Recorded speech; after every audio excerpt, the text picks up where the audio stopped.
Right, so this is actually yesterday's planting, but we're going to be planting it in this morning because it rained all day yesterday and I didn't really want to take my camera out in a thunderstorm all the time. But then we're going to be doing 5 trees today. They're all going to be Monoon longifolia, which is a wonderful Asian tree, which is this fantastic pillar. So it's more drought tolerant than things like the Carpentaria and much more sun tolerant. I still don't think it's very hardy in full sun here, but in decent shade it is incredibly resilient, and ones that I thought are completely dead have sprung back to life.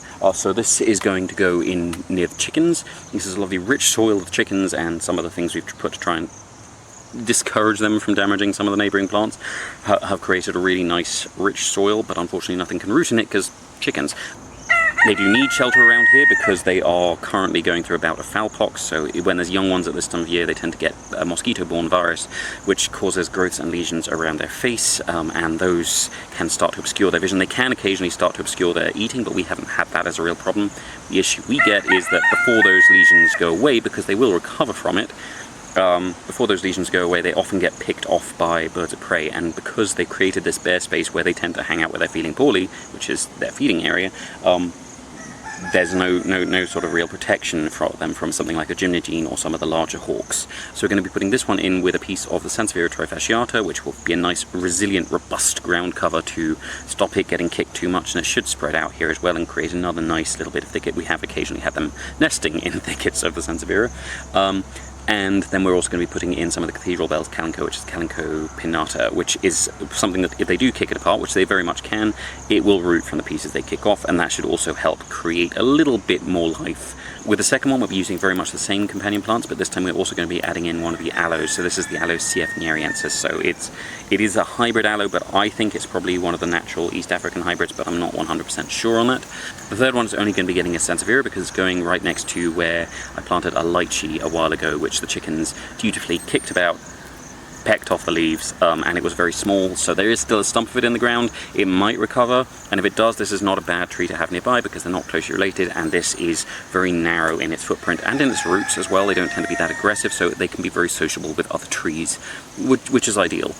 Then for our fourth one, we're going a little bit further away from the chickens. We're going to right next to where I planted a Eugenia uniflora. You might remember I planted an apple on the other side of this, which I think was the golden dorsett. It might have been the Anna. It is still there. The chickens have again tried to do some damage. This shouldn't be so close as to really upset the apple, but it should help it not dry out too much, because I do think that might be a concern once we get back into the dry season. If I'm away for a period of time, the wind could come through here and just be a little bit more drying than I want, so having a little bit more on the windward edge of the apple isn't bad.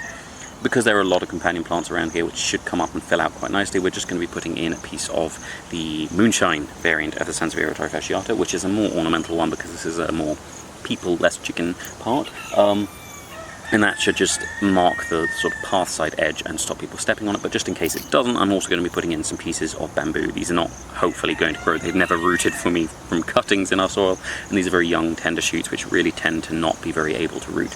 Finally, we're going to be planting one more of these, which is going just the other side of the apple, about a metre away from the apple, where it's going to contribute to the sort of windward edge of the thicket. Generally sort of the southern edge rather than the southeastern edge, but it'll still reduce a little bit of the wind coming through here, and that's going to be going in with another of those Sansevierias, but also it's going to be getting a piece of the Aloe neriensis, which is going to be shared with a companion plant which is probably the focus for here, which is hopefully going to form a thicket around this and the apple, which is sweetleaf. So there are several different plants called sweetleaf that are perennials. This is a perennial shrub. This can't become tree-like, unlike the US sweetleaf. So this, I think, is Sauropus. I might have that mixed up, but it's a very underused green leafy vegetable, very high protein, very high nutrient green leafy vegetable, which is very easy to grow in theory. So we'll see how that goes, and that's also going to be getting another piece of the Sansevieria trifasciata moonshine variant to keep it company.